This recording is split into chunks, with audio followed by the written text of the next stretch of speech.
สบายดีทุกคนยินดีต้อนรับเข้าสู่ช่องของน้องตุ๊กตาและวันนี้เขาได้เงินมาจากการรีวิวสินค้าจนวันนี้ก็เลยซิมาเลี้ยงหมูกระทะอีพ่อกับอีเมย์เดี๋ยวเขามาพูดกันว่า1 ล้านกีบของเงินเราจะได้อย่างไรอันนี้เป็นเงิน1 ล้านกีบของเป็นเงินที่แบงค์ที่สุดในเราเขาพูดกันว่า1 ล้านกีบนี่เขาจะซื้ออย่างได้แน่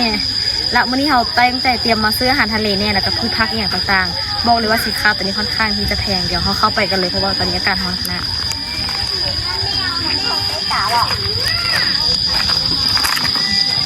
เดี๋ยวให้แม่เป็นคนจ่ายเดี๋ยวเขาซื้อคนท่าเลยแม่เป็นคนจ่ายอ่ะเสร็จเลยมีไป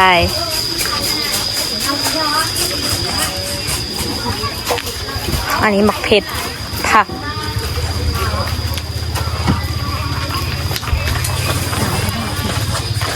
พืชผักอันนี้ก็แบบ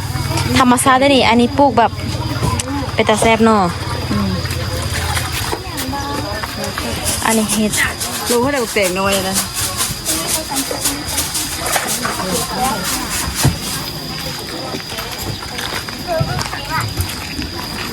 ผักบนน้ำ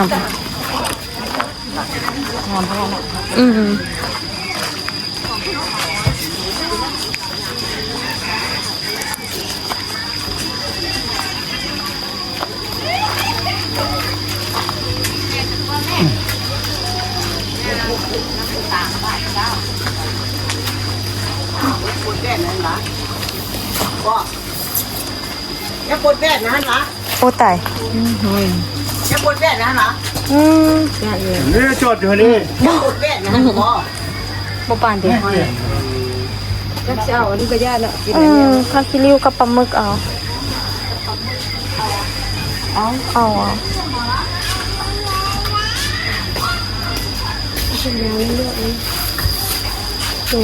มาจะเลือกเองแม่เลือกก็ได้ปะมุกกรอบโลเท่าไหร่ก่อนมุกกรอบโลละ100,000สบายนางดิ200,000เพราะนั้นติ๊กว่า150,000อันนี้คือ150,000อันสบายนางค่ะดิสบายนางที่ตลาด200,000ว่าเอาติ๊กเบาเนาะเฮ็ดติ๊กเบา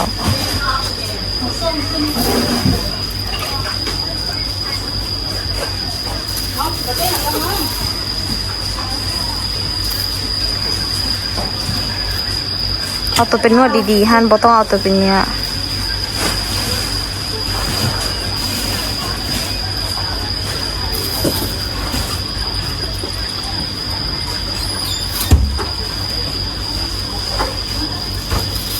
เอาโลนึงฮะ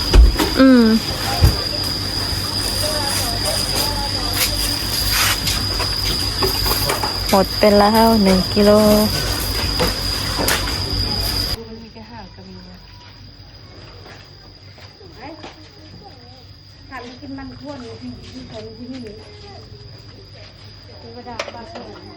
คนละห้านเหรอแบบ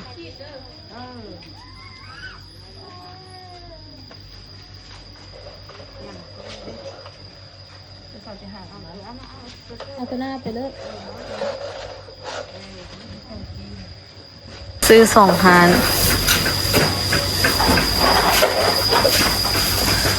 เอาดิเดฮเกอร์เบาอ่ะก็ประเดี๋ยวเห็นแต่ดีที่เห็นแต่ติ๊กต็อกป่ะเสื้อจากติ๊กต็อกซื้อติ๊กเสื้อตุ๊กเหนือตุ๊กติ๊กอะไรนี่แหละตุ๊กตาลูกมาที่ไหนไทยอ่ะมาที่ไทยแม่ใส่ติ๊กตาไม่ได้เห็นขึ้นอ่ะเห็นขึ้นตลอด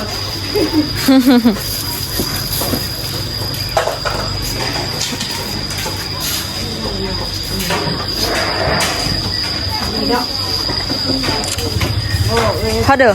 เปิดไปเท่าไหร่ละอย่างก็ว่าสบายนางอันนี้น้ำนวล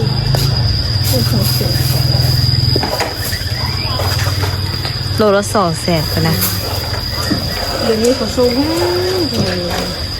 ทับมาโลเขาเด้อเดี๋ยวไปถึงดู400,000ไปมีอยู่ทุกฝั่ง ก็โหดที่สุด อันเด้อว่าดังๆไหม สี่เกือบโล เอาซื้อให้พอกินเลย โอ้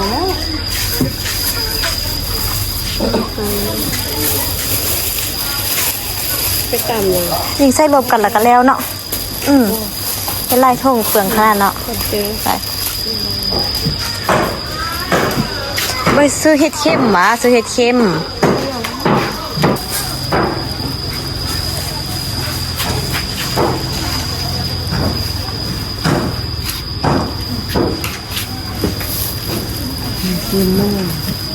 ผักบงทางเดินกันยางนักก่อ นักเราไปซื้อมันน้อยกันเอามุดแล้วก็เกลือ หมดแล้วพออยู่อ่ะเรื่องพอซื้อชิ้นหมูเอาได้เนาะเพราะว่ามันบ่มีกุ้งเด้ถ้าเบิ่งติ๊กเลยหมักกันดีใจเป็นตะแซบแม่หมักมันนะเอาไปไว้ก้อนในจังหวัดไข่ ต้องมาแล้ว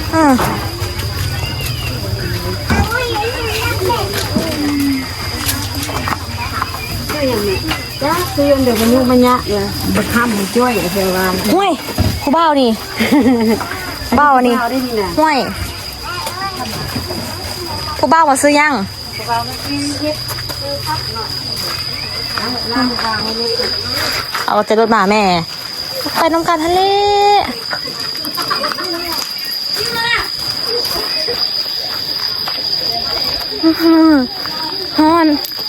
ฮอนจะตาแดงใต้ตาเขาแดงพอมันฮอนแม่เอาเป็นคนหน้าแดงง่าย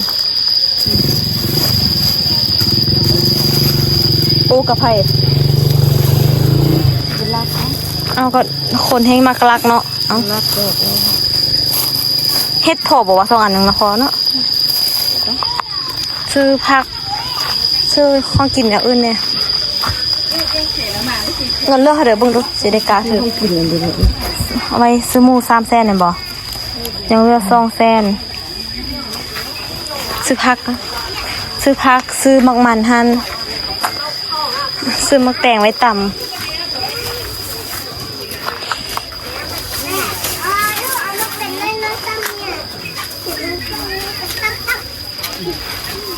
ผักบุ้งอันนี้วะ ผักหุ้มมัดเท่ากันมัด10 เท่าอันนี้เลย10 เอาที่มัดนึงมันบ่มีอันเอาอันนี้เอาตัวนี้แทนให้ตัวนั้นอีก25 แม่ผักบุ้งนี่เป็นแต่แซ่บก็โคตรกินแต่แซ่บซื้อ2 มัดบ่ แต่ว่าเรากินก็แซ่บ แม่ซื้อ2 มัดบ่แม่ซื้อจักมัดแม่ อันนี้ทำเป็นค่ายดีๆนะอันนั้นซ้ำโลชิเล่ ผักสีไปใส่ยังไปใส่อ้อบ่ะ มุกไป อ๋อ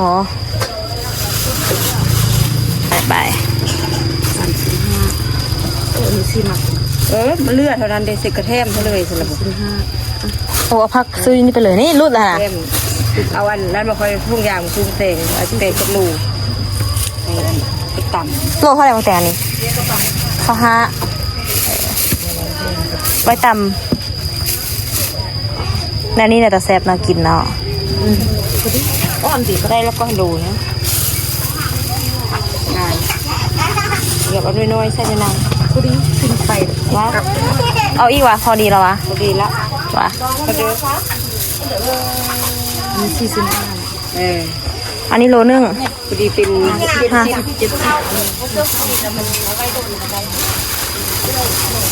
นะ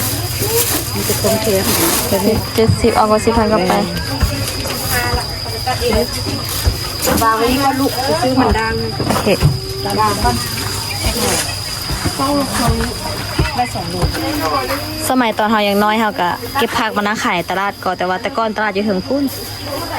เอ้าเจอเอ้ยอะไรอีกละนี่กินเบียมกันเมื่อวานนะ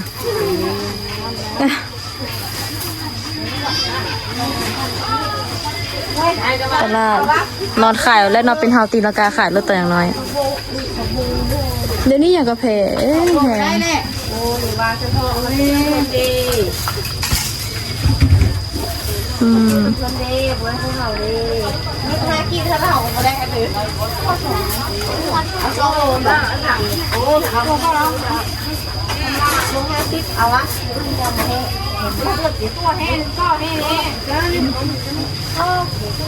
เป็นบาผักมาขายโตตรงมาหาขีดจักโลกอ่ะโลซี่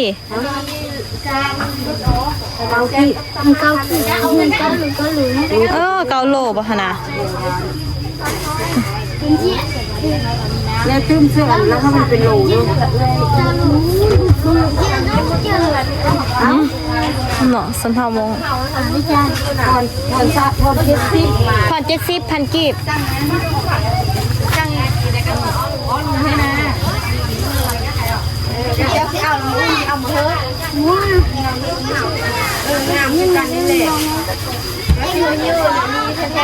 ชื่อป้าผักกะหล่ำเขาเจ้าแม่เนาะซ้อน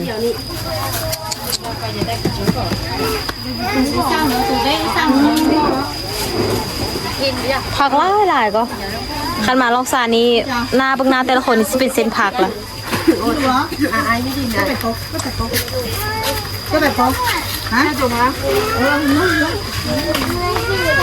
มักแตงมักเขือมักเผ็ดมักเผ็ดมักใหญ่เบิ่งมักแข็งผักถ้าพูนปลาหลายตอนแรงคนทั้งเริ่มมาหลายตอนเช้ากับตอนแรง เอาชุดมากกำไรโลละ5-6,00075ต้องจัดเอาดิแสนสาวซะ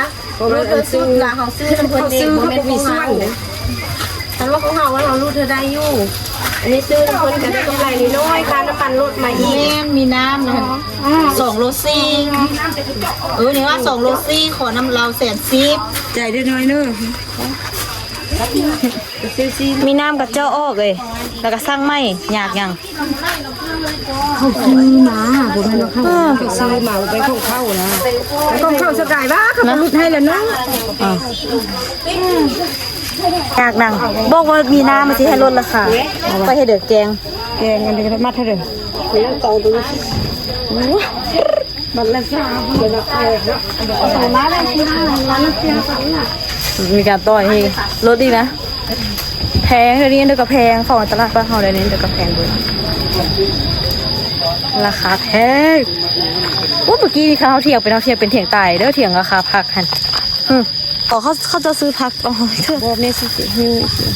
เขาเจ้ากับเรากันแล้วใส่ทางกลางนี่นักบดนักเจ้ากับพี่ลึกมุ้ยเย็นจะซื้อหรอวะ กินแต่กะปิ กินเลยฮันไล่ เรื่องซีเนาะคือลูก กินน้ำ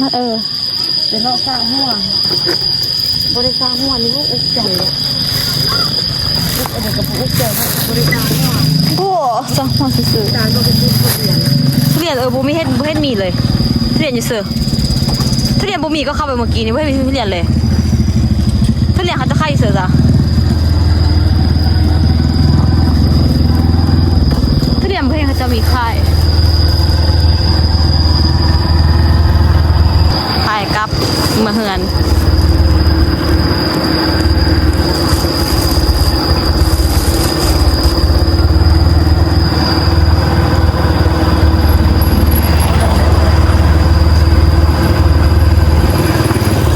แม่ขับรถตักซ่าอันนี้ก็มักทุเรียนฟังถึงว่ายอกว่าเห็นจะค่าทุเรียนจ้ะเปิดตาเลี้ยวในเริ่มจะเลี้ยวรถกดไว้ก็เวลาตามยังมากันยังว่าตอบได้ว่าเปิดตาเลี้ยวเด้อ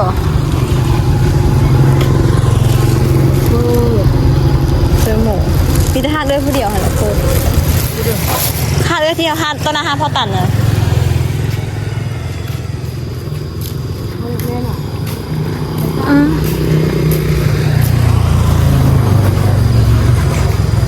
ซื้อหมูเพราะว่าหมูกระทะจะต้องกินก็มีซีนหมูจ่ายเงิน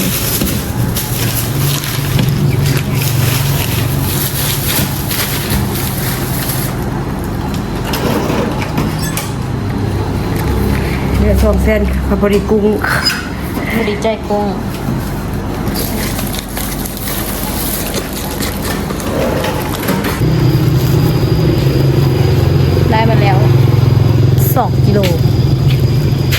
ถ้าว่าเขาต้องจับเอา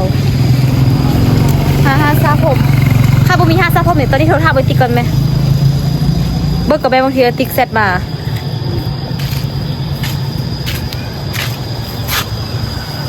ของแล้วล่ะ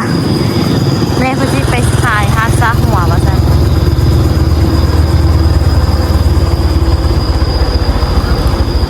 นี่เอามาหลายอยู่นี่พอดีเอา ลงไปแล้วไงอยากสะหัวทานเดียวกับบุฟเฟ่ต์บ่ได้ไปฮอดพุ่นไก่พูด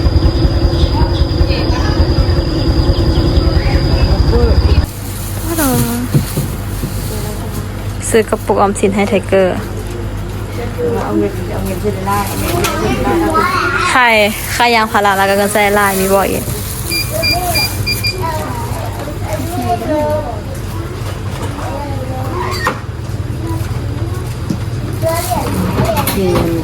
เสียงาน อ๋อเจอเขียนอีกละเจอกันอยู่นี่แหละเฮานะ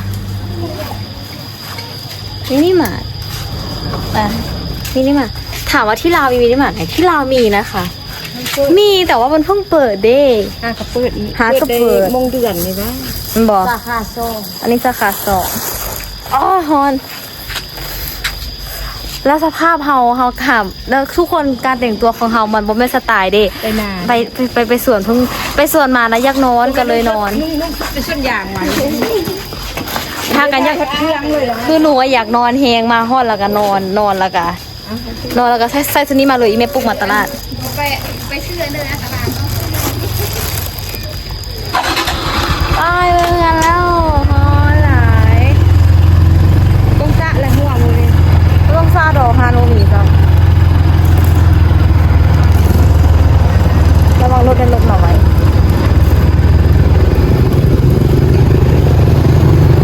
สาวมงก็สู้สาวลาวงามสาวมงนะคะหมดแล้ว อันนี้พากันกลับมาเลยเด้อเอาละ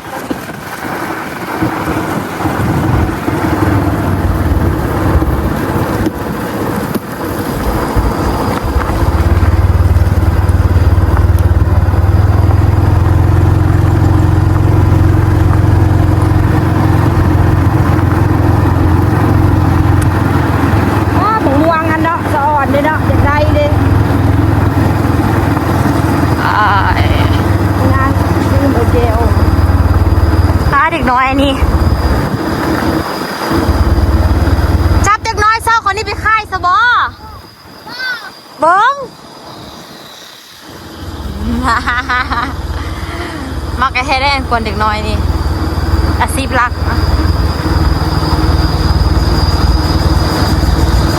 ตอนน้อยก็คือผู้ใหญ่เมาเดี๋ยวนี้ให้เนาะใหญ่มาแล้วก็เมาให้เด็กน้อยขึ้น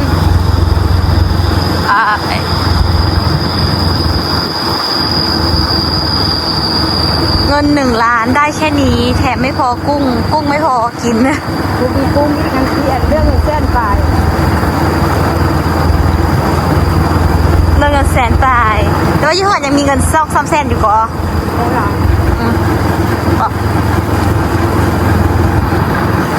แสนกีบนะคะเพราะไม่100,000 บาทถ้า100,000 บาทจะเป็น100,000 สาหัสด้วย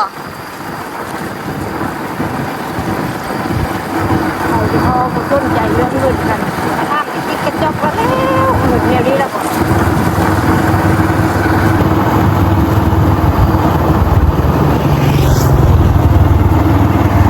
คนรู้ใจแค่มองหน้ากับพริบตาจบ เองอาคงโหลเด้อเอาปลาเข้าไปปลาเด้อ ห้ามบวกข้างโลสั่ง อยากไปใส่หมกไก่เด้อยากไปซื้อลูกกระหางของลูกแม่เจ็ดหมกไก่ไว้ โอเค มีนาต้มน้ำซุปก่อนต้มเอาเติมเลยมีไข่จะได้ กินหมูกระทะอยู่ใส่แซ่บที่สุด กินกับคนที่เราฮักจ้า กินกับผู้เบ้าก็ได้คันฮักผู้เบ้า มีจะคนรู้ใจ ก็กินกับหมดหัวใจ แม่นี่มักแบบจะกินครอบครัวแต่ว่าบางเพื่อลูกก็ไม่อยากครอบครัวนะแม่สินะ เขานี่มากินข้าวแบบกินข้าวกับครอบครัวแซ่บกินข้าวกับผู้บ่าวกับแซ่บ เขากับลูกชายนี่มันบ่แซ่บลูกชายตานี่มันบ่ปานเลย เด้อ บ่โอเคน้ำพ่อกับแม่บ่อยากกินน้ำพ่อกับแม่คนต้องไปตุ่มมองอื่นบ่ ไอ้ตาต้องกินกับหมู่เพิ่นผู้แลบ่ค่อยกินน้ำพ่อน้ำแม่ดอกมาบ้านนี่บ่ได้รอใส่เลยมีแต่คนถามมาบ้านบ่ได้ไปลิ้นใส่ว่าเอาโปบ่ได้ไปใส่เลยอยู่แต่บ้านหอนภาคอ๋อเลย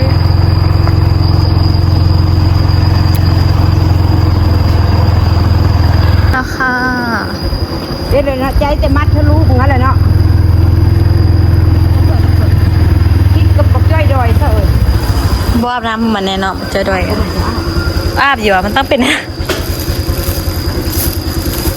กุ้งน่ะอาบไม่กินบ่ได้ ตู้ใส่เกลือ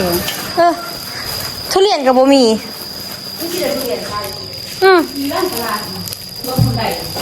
เมื่อเราที่บอกแม่เนาะบ่เห็นเลยเนาะแม่เนาะ หมดที่ บ่มีก็บ่ได้ซื้อนะมีซื้อจังเด้อ หมูเกิด หมกอีแม่โอ้เฮาตดเมื่อกี้นี่เด้ ความหมด เดี๋ยว ได้แต่ปลาหมึกกับอันเดี๋ยวก็ใบ สบายนาง เอาสบายนางอันนี้ดิมองนางกำนะนี่มองนางกำ แล้วพระเขาจะได้นำดินเปียกแล้วเขาขึ้นเหยียบ แล้วไอ้พี่หยานางสวยนี้ เขาเหยียบซ่อมเดียวนะเขาเหยียบซ่อมกันแน่นแล้วนะนี่จะขึ้นเหยียบเลย นี่มองนางก นี่เด้อ ำเห็ดมองขี้ไก่ ไปไป กูเข้าใจไปเดี๋ยวคือเอาไว้ใกล้ประตูแท้ โอ้บ่ได้ค่ายกินตรงนั้นแล้ว แล้วเราไปเนาะจะเป็นไง อ่ะเดี๋ยวไม่เคยโทรมายัง เขาพยายามกูแล้วก็กลับกล้วยพวกรอบเดียวพอดิไม่เนาะพาน้ำเถอะเนาะแปะ เอาน้ำใส่ละแม่ใส่ในหนึ่งหด เนาะ แม่พูดเด้อ ให้เกลือ กูสร้างให้เลยกูสร้างแท้เกือบมันนะตีนข้าวฟันคุยกินนะ คุณนะลูกคุณนะยุตุคุณนะ นี่ คอยตาม ได้บ่ ตามซื้อมาทอดเงิน สิโยด ต้องรู้ให้ตามเขา ห้องไพ่นี่ป้าขาขนาดตุกกันเยอะเนาะ มากบ่ตุ้มซื้อตัวน้อยๆค่ะ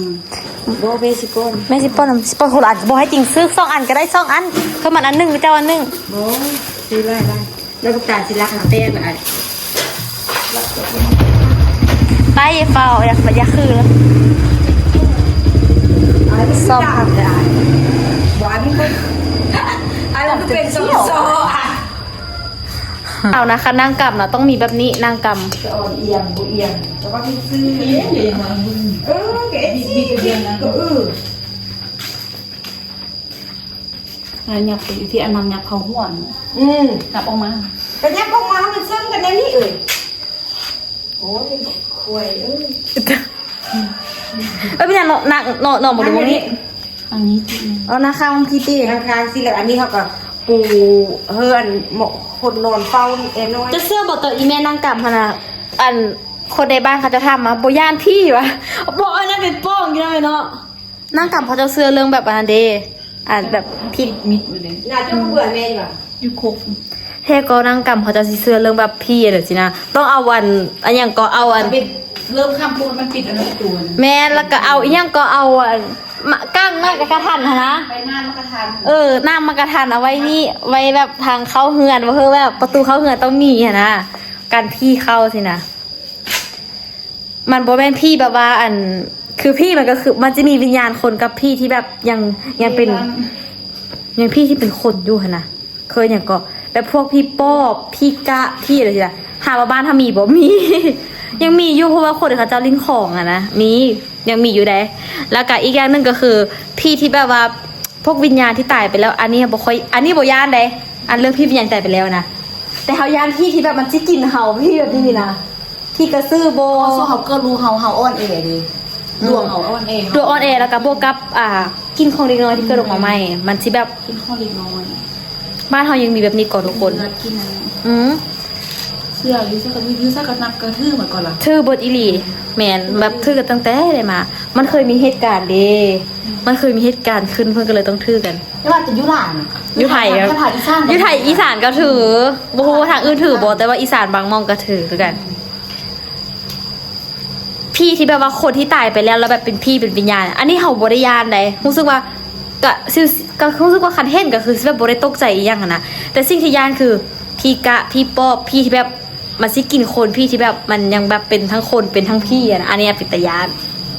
และคนที่เกิดลูกกับยานก็คือยานพี่พวกนี้ก็คือที่ยานพี่แบบนี้แหละฉะนั้นเขาว่าอีก5 มื้อก็สิได้เห็นหน้าร้านละพี่นางรู้สึกจังได๋ยานบ่ตื่นเต้น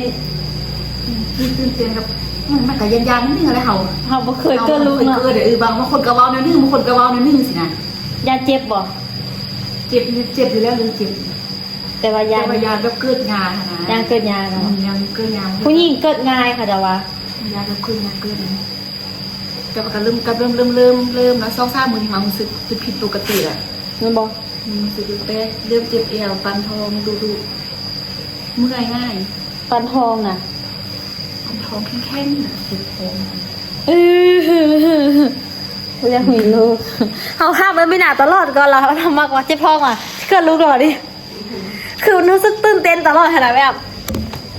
ปาดอีแม่เกิดลูกอ่ะนะอีพ่อขับใครเนี่ยขับมาจักไปเกิดลูกบอสเลยโคตรจิ๋วเลยตอนกัน8-9 โมงแล้วอ่ะเอาเกอร์มาเฮือนป้าเขาว่ามันคือง่ายแต่ว่า บางคนก็ง่ายกับไม่ได้ปะ อีแม่เกิดยากแต่ว่าตอนนี้พ่อเอาอีแม่ไปหันโคตรซิวเลยบ่บอกใครอีก คนเกินง่ายกับคนเจ็บเดียวสินะเจ็บ9 ชั่วโมง2 ชั่วโมงกับเกินเราสมแต่บางคนเกินงานมันเจ็บ9 ชั่วโมง10 ชั่วโมงกับเจ็บเป็นแบบอู้มันบอกเกินงานเลยอยู่เมาดุนเลยเราเกิน เราผู้ชายแน่ดิ บุกเกี่ยวกับพี่ผู้ชายเลย มันเกี่ยวกับคนบ่ อันนั้นก็ต่ำเขาเบื่อเลยเสียใกล้ตรงมันติดใจหมูข้าวเชี่ยว 1 ล้านกีบเงินไทยก็ประมาณ1,000 กว่าบาททุกคนคันเปรียบเทียบการซื้อของในไทยจังไหนกับบ่สู้ไทยน้องตุ๊กตาหนะอยู่ไทยหนะแค่เฮากินผู้เดียวเนาะคือเฮาก็ซื้อกินเนาะอยู่ไทยซื้อกุ้งซื้อปลานั่นซื้อนี่ต่างๆ500อ่ะได้ของเต็มตู้เย็นแต่ว่าอันนี้นะขนาด2เกือบ 2,000 อยู่ไทยอ่ะของยังบ่เต็มตู้เย็นอีหลีขนาดผักยังบ่แพงอ่ะผักนี่แบบแพงคักอันนี้เป็นอาหารทะเลก็คือบ่แม่นทะเลดอกเป็นปลาหมึกกรอบกับกุ้งบ่มีนะเมืองเฮาเมืองบ่มีกุ้งราคาของแพงแม่ค้าตลาดก็จมมาสินค้าแพงกันซะทีใบนางค่ะนะไทยเอิ้นหยังผ้าคิริ้วป่ะถ้าใบนางค่ะนะไทยเอิ้นนี่หยังบุราคาต้องว่า200,000 บาทราคาเท่ากับกุ้งเลยราคาเท่ากับกุ้งโลนึงเลยนักก็กุ้งอีกคิดในใจว่าถ้ามีกุ้งก็สิเอากุ้งอันนี้แต่ว่าอันนี้ก็แซ่บกว่ากันเพราะว่าแพ็คเงินเขามากกินเด้ประเด็นไปก่อนเดี๋ยวเขาไปซ่อมพักก่อนสรุปแล้ว เงินที่เขาเตรียมที่จะไปซื้อตอนแรกคิดว่ามันสิเหลือบ่เหลือจ้ะบ่พอซื้อของบ่พอแต่ว่านี่เขาก็ซื้อแบบพักนั้นนู่นนี้มาไว้เพื่อแบบเฮ็ดนายุ่นนากินแน่แล้วก็บวกกับเฮ็ดหมูกระทะอันนี้ก็เป็นการได้รีวิวสินค้าไทยในลาวบักเกอร์ไปดีแล้วบอกแม่แล้ววะแต่ได้บอกแม่อะไรบอกแม่ว่าจังเด้ออีเมลจังน้อยวะถ้าเด้อ20,000วะโอ้ยแม่ก็อันน้องบ่ทันได้เอามาให้กระทะไอ้กุ้งเอามาให้จะให้ไอ้กุ้งเลยเนาะอันนี้ซื้อผักมาซื้อมักแตงมาตำพร้อมมักแตงซื้อ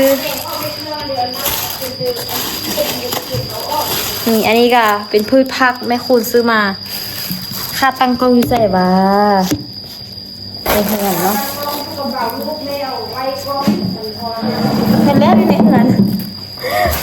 ข้ามไปเอาอันนี้ผักเนี่ยผักไว้ก่อนเพราะว่าเขาซื้อผักมาหลายอย่างชิ้นหมูเลยหมู3 ชั้นอันนี้ต้องใส่น้ำก็คือโหระพาโอ้เขาจะแทบไหมบอดี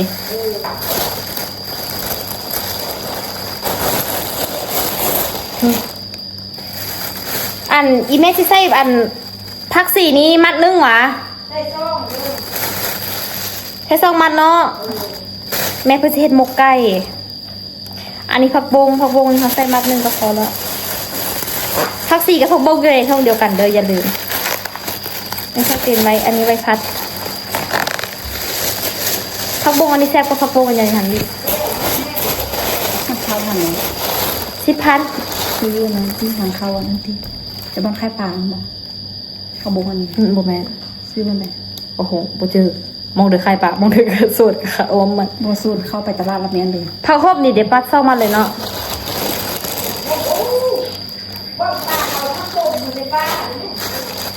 พอแล้วสำนี้ ผักปม ผม ผักปั่นธันวาผักปั่นผักปุ๋ง อันนี้ผักเดี๋ยวเรามาซ่อมผักกัน ผักบงผักห่มแล้วก็โหระพาเด้ออันนี้เอิ้นอันโหระพาฮะภาษาไทยเอิ้น บัวละพา โหระพา ยาเอิญบัวละพา บัวละพาบ้านเราเราบัวละพาอันนี้ผักห่มมา10,000ไอ้นี่10,000เดี๋ยวเราไปซ่อมกันไปผักเห็ดหมูกระทะมื้อนี้แล้วก็เห็ดเข็ม2เอาเห็ดเข็มไปใส่วะ ตาตี มีอยู่กระต้าอยู่ก็บ่ได้ซื้อได้สมัยยังมีอยู่เดี๋ยวเอามาให้เบิ่ง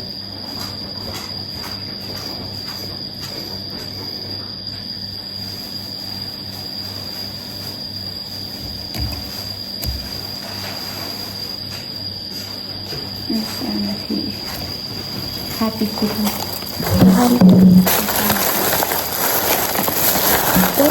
ติดคุกนี่จากงานเลย ดีค่ะคนสวยไปแล้วนะคะ ไม่เคยมาถึงงานคุณสวยเลย มาตื่นสวยโอ้ยเราบ้าตื่นเช้าเลย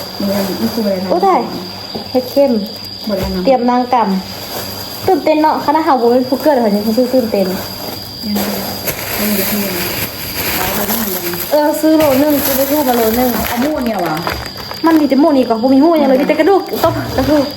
หมูนี่บ่แซ่บอ่ะ กระแสคือกัน แต่มันจำเป็น กัน จำเป็นโอ้มีมันมีแต่ซ้ำนี้กับมันมีแต่ซ้ำนี้อีหลีหมูน่ะ ก็จะสไลด์แล้ว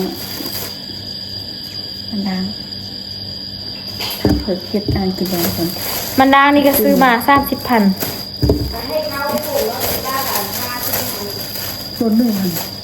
อันนี้โลนึง แอลหน่อยแค่มองจะบ่า โลนึงเลยน่ากลัวว่าไป นี่วะ เอามานึ่ง บิด กิน มาฟักนี่ เขาจะว่าคนเกินลูกกินบ่ได้ ยังว่าได้เกิดดิ ก็ฮาเลยแต่เขาจะว่าคนเกินลูกกินบ่ได้ตอนแรกเขาคิดว่าไม่น่าเกินลูกเนาะซื้อแบบบักมันไปนึ่งบ่ได้สินะแบบมันจะสิแซ่บบ่จะยานเบื่ออาหารอีแม่ว่ากินบ่ได้ก็เด็กน้อยอันเด็กก็เด็กน้อยเด็กท้องน้อยสิบึเด็กท้องท้องได้ก็เลยเป็นว่ะ กินนมกินอะไร แล้วกินอย่างใดแน่คนมีโรคคนตั้งกรรมนี่กินได้แต่แกงซีนปลาแห้ง ที่บ่ บางไม้ก็แล้วบางอันอีกเลย บางไม้มาก จิกอีกอย่างเนาะห่างกายคนเกินลง พัดบัตตอนคือเลยพัดจักกี้จะกินบ่ อันใดที่บ่มักกินเพิ่นสิมักกินนะบัดนี้ จะกินเบิ่งนี้ให้จะกินจะกินยังไงเขาดังแล้วมันจะกิน อันนี้ไม่น่าบ่มากันบ่ ผักเสียวก็มักก็กินอยู่ ว่า ยังมักกับเจียว พวกคนบ่มักไอ้ปูนะว่าพี่บ่แม่นไอ้ปูเป็นไผว่าแว่นเวลาซื้อมากันหลายผักแตงอันนี้นึงเฮ็ดเข้มพอ เจียวนี้5ที่มันบ่ เครื่องโลเท่าไหร่ก่อนแม่โลแซ่นว่ะเจ้าสุกี้ 60ดิอันนี้30 อันนี้30แพงของในตลาดแพงจนแบบอยากกลับแม่ค้ารถแน่แพงอีหลี่ 10,000 10ซื้อ10ปลายบาทมันก็ถึง แต่ก็มาเพราะว่า10บาทก็มีแต่6-7,000เลย6,000 7,000เนาะคือประมาณ12-13บาท อยู่ไทยน่าจะมัด5 บาท10 บาท คือ15บาท14-15บาทเลยเนี่ยมัดนึง อยู่ไทยบาท5 บาทก็ที่บอกเราละแต่อยู่ไทยถูกอ่ะภาคอันหนึ่งก็ถูก ค่ะแต่ว่าได้ไล่เลยนะเป็นกำเนาะ อยู่ไทยไปได้หลาย เกียมเล็กไส้อันที่คนเลยตามเขาเบื้องเขาเย็ดหมกไก่ หมกไก่ไส้อันมักปี ไก่ ใส่ ส่ใจ ขอตัวลาไปก่อนนะจ๊ะทุกคนเด้อเอาเกียมก่อนนางอยู่นางกรรมทุกคนเนาะเดี๋ยวท่าดูว่าสิออกมามอบตัวตอนแรกท่าอยู่ตอนนี้ ไอ้นี่ ก็ได้กระทาอยู่ อยากเห็นน้องหน้าตาสิดังแมบคือน้องตุ๊กตาบ่ ท่ามาดังซองเห็นไรเห็นดังดี เอาไว้บางทีแบบดักบวบซื้อเอาคือบักเกอร์ดิโบแมนซองเห็นอันมาซองเห็นห้ามมาแท้จริงซองเห็นนะห้ามใหญ่โพดนึกว่าโมแท้จริงแม่นั่นห้ามบวบห้ามใหญ่ พอเห็นกระโดดวะ เอาดีอาชีดังแมบก็ได้เพราะว่าซอกบัตรละดังใหญ่เด้ดักบวม มันเข้าตอนตัวนี้ อาชีตัดคือกันเลย บ๊ายบาย